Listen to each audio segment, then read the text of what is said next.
ഞാൻ രാവിലെ 8 മണിക്ക് കറക്റ്റ് 8 മണിക്ക് ഇവിടെ എത്തിയിട്ടുണ്ട്. അപ്പം കടയുടെ മുന്നിൽ ഫുൾ ആളുകളാണ്. പക്ഷേ ഒരാൾക്ക് പോലും മസ്റ്ററിങ് ചെയ്യാൻ പറ്റിയിട്ടില്ല. ഞങ്ങൾ വളരെയധികം പ്രയാസത്തിലാണ് ഇപ്പം നിലകൊള്ളുന്നത്. കാരണം ഞായറാഴ്ച പോലും ഞങ്ങൾ തുറന്ന് പ്രവർത്തിക്കാൻ തയ്യാറായിക്കൊണ്ടാണ് മുന്നോട്ട് വന്നിരിക്കുന്നത്. ഗവൺമെൻറ് ഒരു തീരുമാനം പറഞ്ഞ് ആ തീരുമാനം അംഗീകരിച്ചുകൊണ്ടാണ് ഞങ്ങൾ ഇതിന് തയ്യാറായത്. ഇത് ഏത് രീതിയിലെങ്കിലും ആളുകളെ നോൽമ്പ് കാലമാണ്. ആളുകൾ വന്ന് ഇരിക്കുകയാണ്. ഇതൊരു ഭയങ്കര പ്രയാസമായിട്ടാണ് തോന്നുന്നത്. ഞങ്ങളെ സംബന്ധിച്ചിടത്തോളം ഞങ്ങൾക്കും ഭയങ്കര പ്രയാസമുണ്ട്. കാരണം ഈ ഇത്രയും ആളുകൾ വന്ന് കേരളത്തിലെ മുഴുവൻ കടകളുടെ മുന്നിലും 100-ലധികം ആളുകൾ ഇപ്പോൾ തിങ്ങിക്കൂടിയിരിക്കുകയാണ്.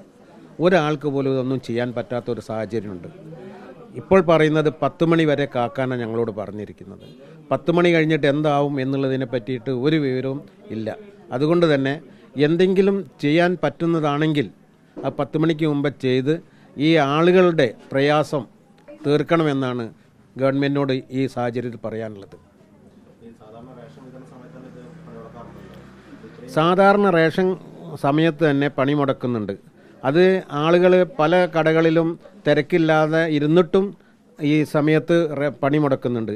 എന്നാൽ കേരളത്തിലെ 14,100 ചില്ലാനും ആളുകൾ മസ്റ്ററിങ് നടന്നുകൊണ്ടിരിക്കുക. എല്ലാ കടകളിലും ആളുകൾ നിറഞ്ഞിട്ടുണ്ട്. അപ്പോഴാണ് ഈ സംഭവം ഒരിക്കലും ആവില്ല എന്ന് ഞങ്ങൾക്ക് നേരത്തെ അറിയാം. പക്ഷേ അതൊരു സത്യമായി വന്നത് രാവിലെ തുറന്നതിന് ശേഷമാണ്. ഞങ്ങൾ പറയുന്നത് 7 ജില്ലകൾ ഒരു സമയത്തും 7 ജില്ലകൾ മറ്റൊരു സമയത്തും ആക്കിക്കൊണ്ട് നേരത്തെ ക്രമീകരിച്ചുകൊണ്ട് മുന്നോട്ട് പോയാൽ കുറേയൊക്കെ ഇതിനൊരു സമാധാനം ഉണ്ടാവും എന്നാണ് മനസ്സിലാകുന്നത്.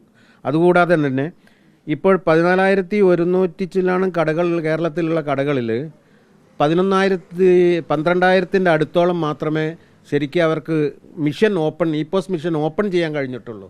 മറ്റുള്ളവർക്ക് ഈ സമയം വരെ ഓപ്പൺ ചെയ്യാൻ കഴിഞ്ഞിട്ടില്ല. മണി 9:30 ഇതുവരെ ഓപ്പൺ ചെയ്യാൻ കഴിഞ്ഞിട്ടില്ല. ആ സാഹചര്യത്തിലാണ് ഇപ്പം നിലകൊള്ളുന്നത്. രാവിലെ 7:30 വന്നതാണ്. 7:30 നടക്കാൻ പറ്റാത്ത ഉമ്മനായിട്ടാണ് വന്നത്. ഞങ്ങൾ വന്നിട്ട് 8 മണിക്ക് റേഷൻ ഷോപ്പ് ഓപ്പൺ ആവുമെന്ന് പറഞ്ഞ് റേഷൻ ഷോപ്പ് ഓപ്പണായി. പക്ഷേ മസ്റ്ററിങ് കൈവച്ച സമയത്ത് അത് എററാണ് കാണിക്കുന്നത്. അപ്പോൾ ഇതിപ്പോൾ 2-3 പ്രാവശ്യമായി വരുന്നത്. ഞാനിപ്പോൾ ദിവസക്കൂലിക്ക് പണിയെടുക്കുന്ന ആളാണ്. പക്ഷേ ഇന്നിപ്പോൾ എൻ്റെ പണി മുടങ്ങി. ഇതേപോലെ ഒരുപാട് ആളുകൾ ഇവിടെ ഉണ്ടല്ലോ. ഓരോരുത്തരും ആണുങ്ങൾ എല്ലാവരും വരണമല്ലോ. അപ്പോൾ അങ്ങനെ വന്നു പോയിട്ടുണ്ടെങ്കിൽ ഇതിപ്പോൾ റേഷൻ കട സാധനം കിട്ടാൻ വേണ്ടിയിട്ടാണ് ചെയ്യുന്നത്. ഈ മസ്റ്ററിങ് നടന്നിട്ടില്ലെങ്കിൽ നിങ്ങൾക്ക് എന്താവും, ഈ റേഷൻ കടയിൽ നിന്ന് പേര് റദ്ദാവും. അപ്പോൾ അതിന് വേണ്ടിയിട്ടാണ് നമ്മൾ വരുന്നത്. പക്ഷേ ഇങ്ങനെയുള്ള സാഹചര്യത്തിൽ വരുമ്പോൾ ഈ നോമ്പ് കാലത്ത് ഇങ്ങനെ ഒരു ജനങ്ങൾക്ക് ബുദ്ധിമുട്ടുണ്ടാക്കുന്ന അവസ്ഥയിലൊക്കെ പോകുന്നത്.